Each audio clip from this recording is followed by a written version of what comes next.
Home Secretary, I have asked you to make a statement on the House today on the operation of the Windrush scheme.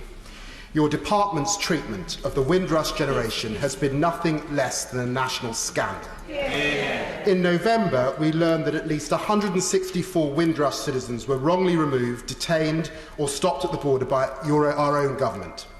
11 of those who were wrongly deported have died. You've announced 3 more today. Every single one of these cases is a shocking indictment of your government's pandering to a far-right, racism, sham immigration targets and a dog whistle of the right-wing press. You've spoken about being a second... Order. I have the highest regard for the right honourable gentleman. An occasional descent into the use of the word "your" by accident is one thing, but a calculated repetition of the word "your" is not appropriate because debate is conducted through the third person. I haven't made any statement. I'm not responsible for any scandal. And I sort of mildly resent any suggestion to the contrary. Well, not that one, anyway, as the honourable lady rightly chunters from the sedentary position. But I don't want to interrupt the flow of the right honourable gentleman's eloquence, or for that matter, the eloquence of his flow, any further. Mr. David Lammy. You're quite right, Mr. Speaker. Every single one of these cases is a shocking indictment of this government's pandering to a far-right racism, sham immigration targets and a dog whistle of the right-wing press. The Home Secretary has spoken about being a second-generation migrant himself. On taking this job, he promised to do whatever it takes to put this wrong right. We are now 10 months on from when this scandal broke. Not a penny has been paid out to any Windrush victim in a compensation scheme. The independent Windrush Lessons Review has not yet reported. I say to you, Home Secretary, before the review is even complete, why are you deporting people? We hear about deportation flights to Jamaica this week, when you have detained up to 50 black British residents and given them open window removal notice. Why are you deporting them, given that this review is not reported and there's been no compensation? How can you be confident that you're not making the same mistakes? Movement for Justice is working with 26 of those who risk removal. 13 first came to the UK as children. 9 came under the age of 10. 11 people have indefinite leave to remain. Another has a British passport. 36 British children will have their passports taken away by this charter flight. Or have their parents, taken away by this charter flight. Once enslaved, then colonised and now repatriated.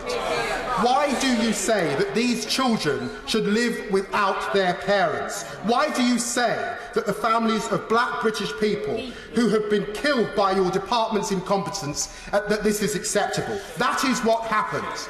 We are now 20 years on from the Macpherson Review, which found institutional racism in this country. I ask the Home Secretary, why is it that still in this country Black Lives Matter less?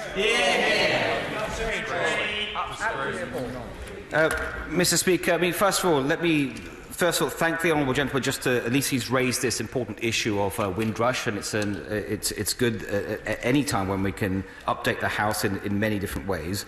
But I have to, Mr. Speaker, take issue with the tone of the right honourable gentleman. I mean, he does himself no good service, a huge disservice in the way that he speaks and the tone that he has used to suggest there's even an ounce of racism in this House, and to ignore the facts. Mr. Speaker, he chooses to ignore. He could have made this into an honourable debate by looking at the actual issues and thinking about how we can help people that have been affected.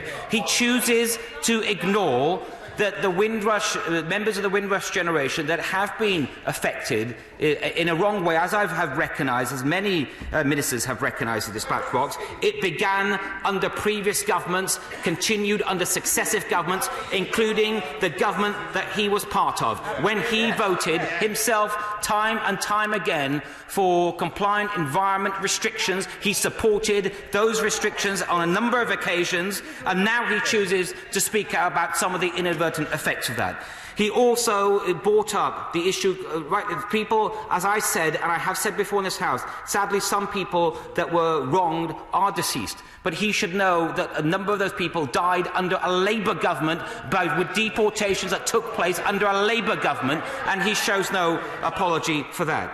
And he mentions the deportations of foreign national offenders.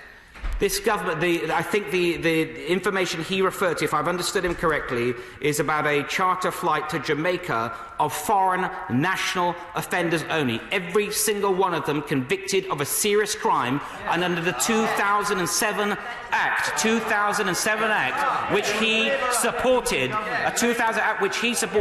which requires anyone, doesn't matter which part of the world that they're from, if they're a foreign national offender from the United States, from Jamaica, from Australia, from Canada, it doesn't matter where they're from, it requires the Home Secretary to issue a deportation order. It is a legal requirement. So if he doesn't want that to happen, he's asking me to break the law, and he's also saying that if people are convicted of a serious offence as a foreign national offender, they should be allowed to stay in this country.